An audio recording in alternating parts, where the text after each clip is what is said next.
দিকে লেডি ব্র্যাকনেল তার মেয়ে গ্বেন্ডোলেনকে লন্ডনে খুঁজে না পেয়ে গ্রামে চলে আসে। তিনি এসেই গ্বেন্ডোলেন ও অ্যালজারননকে বলেন তোমরা এক্ষুনি আমার সাথে লন্ডনে চলো। তবে গ্বেন্ডোলেন বলে, না মা, আমি জ্যাককে ভালোবাসি আর তাকেই বিয়ে করব। এদিকে অ্যালজারননও বলে, আমিও সিসিলিকে ভালোবাসি আর আমি তাকেই বিয়ে করব। তখন লেডি ব্র্যাকনেল অ্যালজারননকে বলে, যার তার সাথে তো বিয়ে দেওয়া যায় না, তার বংশ পরিচয় জানতে হবে।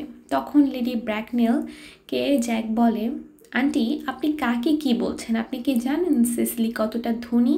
সে আপনাকে কিনে নেওয়ার ক্ষমতা রাখে। তার যে পরিমাণ সম্পদ রয়েছে আমি তার দেখাশোনা করি। বর্তমানে তার বাবার মৃত্যুর পরে আমি তার গার্জিয়ান। লেডি ব্র্যাকনেল যখন জানতে পারে সিসিলি অনেক ধনী, তখন সে অ্যালজারননের বিয়েতে সম্মতি দেয়। কিন্তু এই জায়গায় জ্যাক বলে, সিসিলি এর 30 বছর হওয়ার পর্যন্ত আমি তার গার্ডিয়ান। 30 বছরের আগে যদি সে আমার মতের বিরুদ্ধে যায় তাহলে সে এই সকল সম্পদের ভাগ হারাবে। আর যদি আপনি গ্বেন্ডোলেনের সাথে আমার বিয়ে না দেন তাহলে আমি সিসিলিয়ের সাথে অ্যালজারননের বিয়েতে সম্মতি দেব না। লেডি ব্র্যাকনেল যখন জানতে পারেন যে সিসিলি এর অনেক সম্পদ রয়েছে, তখন সে অ্যালজারননের সাথে সিসিলিকে বিয়ে দেওয়ার জন্য রাজি হয়ে যান। কিন্তু জ্যাক এই বিয়েতে অমত প্রকাশ করে। তো এখানে এই নাটকের আরও একটি গুরুত্বপূর্ণ থিম, ক্রিটিসিজম অফ ম্যারেজ, লক্ষ্য করা যায়। লেডি ব্র্যাকনেল অর্থবিত্তকে বড় মনে করে এবং জ্যাককে তার অর্থ সম্পদ না থাকায় তাকে মেনে নিতে পারেননি। এটা ভিক্টোরিয়ান সমাজের বিবাহ প্রথাকে চিত্রায়িত করে।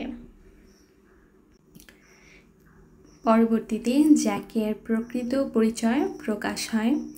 এ পর্যায়ে ডক্টর চসিবল এসে জ্যাককে বলে, স্যার, আপনার ভাইয়ের ক্রিশ্চানি করার সব অ্যারেঞ্জমেন্ট হয়ে গেছে, আপনি আমার সাথে চার্চে চলুন। তখন জ্যাক বলে, এসবের কোনো প্রয়োজন নেই। জ্যাকের এমন উত্তর শুনে ডক্টর চসিবল কিছুটা অবাক হয়ে যান। তিনি আবারও বলেন, স্যার, মিস প্রিজম আমাদের জন্য চার্চে অপেক্ষা করছেন। মিস প্রিজমের নাম শুনে লেডি ব্র্যাকনেল হতবাক হয়ে যান। তখন 28 বছর আগের একটা ইতিহাস তার মনে পড়ে যায়। তিনি ডক্টর চসিবলকে বলেন, কে এই মিস প্রিজম? আপনি কি তাকে এখানে ডেকে নিয়ে আসতে পারবেন? তখন জ্যাক বলে, কেন নয়, মিস প্রিজম সেখানে আসলে লেডি ব্র্যাকনেল তাকে দেখেই চিনতে পারে। তিনি তাকে বলেন, তুমি তো সেই গভর্নেস যাকে কিনা আমার বোন তার 2 ছেলেকে দেখাশোনা করার জন্য গভর্নেস হিসেবে চাকরিতে রেখেছিল। তখন মিস প্রিজম বলে, হ্যাঁ ম্যাডাম, আমি সেই গভর্নেস। তবে আমার একটা ভুলের কারণে আপনার বড় বোনের ছেলেকে আমি আমার হ্যান্ডব্যাগের সাথে ভিক্টোরিয়া রেল স্টেশনে হারিয়ে ফেলেছিলাম।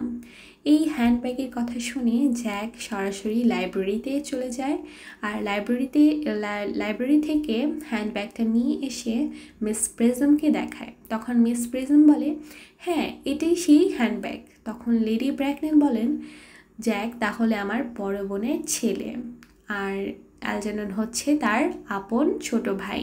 তখন জ্যাক লেডি ব্র্যাকনেলকে জিজ্ঞাসা করে, আন্টি, তাহলে আমার আসল নাম কি? তখন লেডি ব্র্যাকনেল বলেন, তোমার আসল নাম আমার ঠিক মনে নেই, তবে তোমার বাবার নামেই তোমার নাম রাখা হয়েছিল।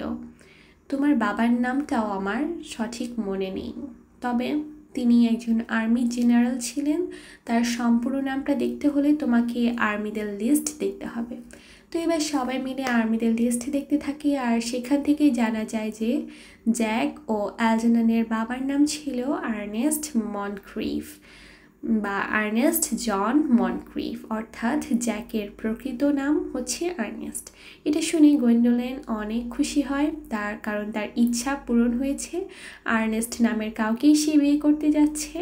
আর জ্যাক এখানে তার আন্টির কাছে নিজের অনুভূতি প্রকাশ করে যে জীবনে এই প্রথম আর্নেস্ট হওয়ার প্রকৃত অনুভূতি সে উপলব্ধি করতে পারছে।